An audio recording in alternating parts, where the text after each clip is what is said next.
UKIP fisheries spokesman slams EU efforts to usurp democracy by keeping electric fishing method blamed for making the seabed a wasteland. Hookem MEP has described the EU efforts to keep electro-pulse fishing until 2022 as a dangerous and greedy delaying tactic that usurps democracy and could see huge areas of UK's coastal ecology destroyed. Mr. Hookem's comments came after official documents showed the EU is proposing to keep electro-pulse fishing until at least 2022, despite MEPs voting for an outright ban on the practice in January this year. Fishermen working the UK's south coast, where Dutch vessels widely use electro-pulse, a beam trawling method that involves live electrodes being trailed along the seabed to stimulate flatfish from the sand, blamed the practice for making the seabed like a desert with nothing left. An outraged Mr. Hookem, who campaigned for a pulse fishing ban in the run-up to January's vote, slammed, "Who are these people that think they can ride roughshod over the only democratic body in the EU bloc? For me, the move to keep electro-pulse fishing shows that the EU couldn't care less for democracy, only for profit and justification of their flawed actions." The EU's move to keep pulse fishing until at least 2022 is inspired by the influential Dutch fishing lobby, who have ratcheted up their promotion of electro-pulse to fever pitch since January's vote. There have also been suggestions by campaign groups of EU malfeasance in issuing scientific licenses knowing they are to be used for commercial activities, for irregular investments in the practice, and for ignoring scientific advice.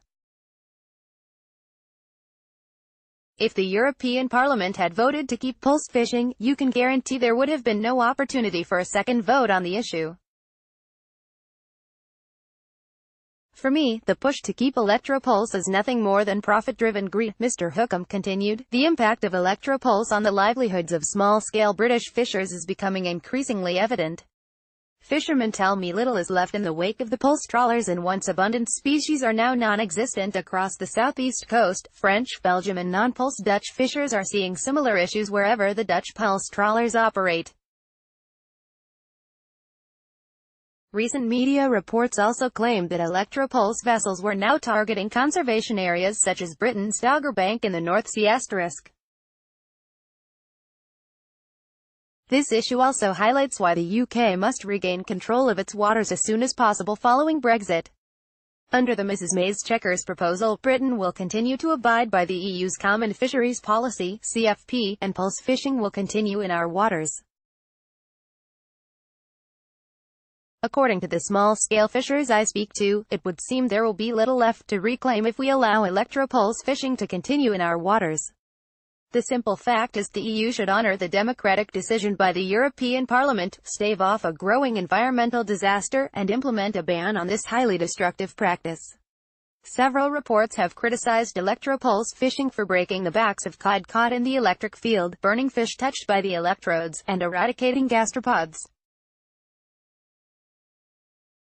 Electro-pulse fishing is already banned in many countries worldwide for being too efficient, including the USA, Brazil, Japan, Korea and China.